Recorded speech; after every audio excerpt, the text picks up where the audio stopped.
The 1948 riots in Accra coincided with the 28th February Christiansburg Crossroads shooting, in which 3 ex-servicemen died. The Osu Alata Nii Kwabena Bonne galvanized other chiefs to boycott white-owned shops to force down prices of goods and services. GBC 24 goes down memory lane to recap events of 1948.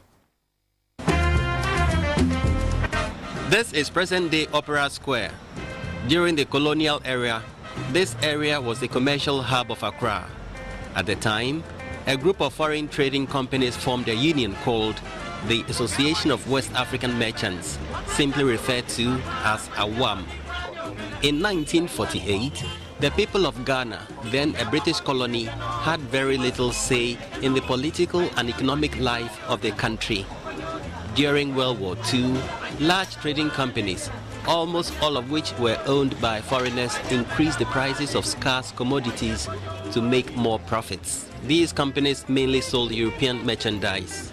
Some notable shops at the time were UTC, which is Union Trading Company, and AG Leventis, located at the present site of the General Post Office.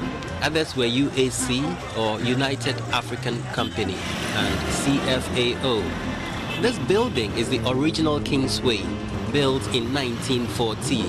Some of these shops were run by Europeans, Lebanese, Syrians, and Indian merchants.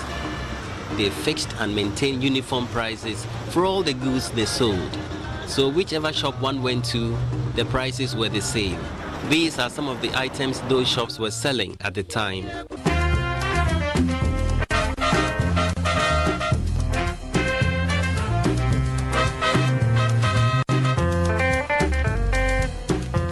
The boycott was against the way the white man was treating the Africans.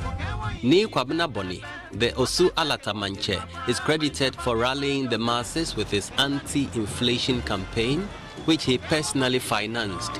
Who was Nii Bonne, and why was he called Boycott Hene? GBC 24 visited the palace of Nii Kwabena Bonne in the heart of Osu, which has been preserved to date, although it lacks renovation.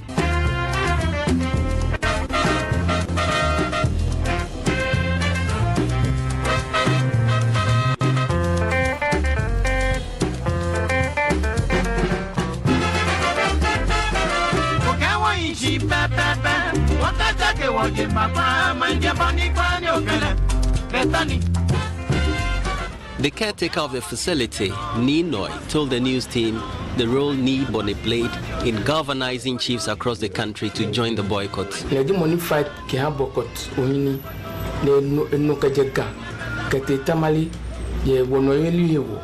Nii Bonne became known as Boycott Hene because he took the whites in order to force down prices of goods. He traversed the length and breadth of the country with his message, which resonated with other chiefs. A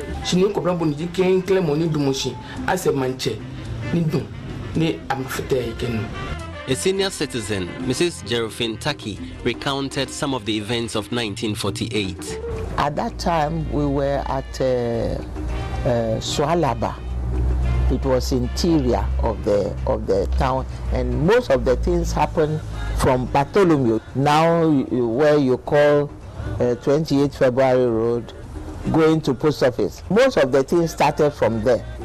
So somewhere around that area, Opera Square, and behind, behind Opera, it was they have Bartholomew, UAC, big PZ, and big stores over there.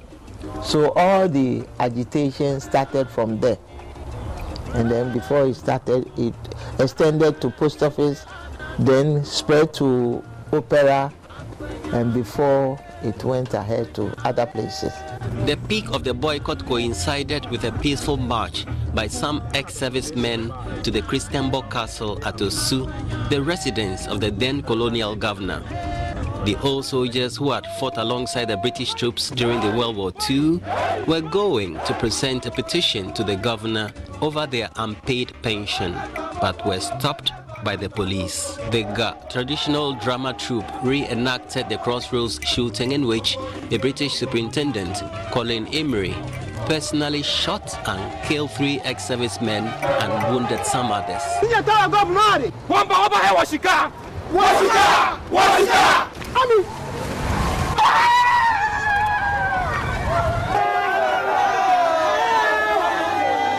These are bats of the three fallen heroes, Sergeant Ajeti, Corporal Atipo, and Private Odate Lamte.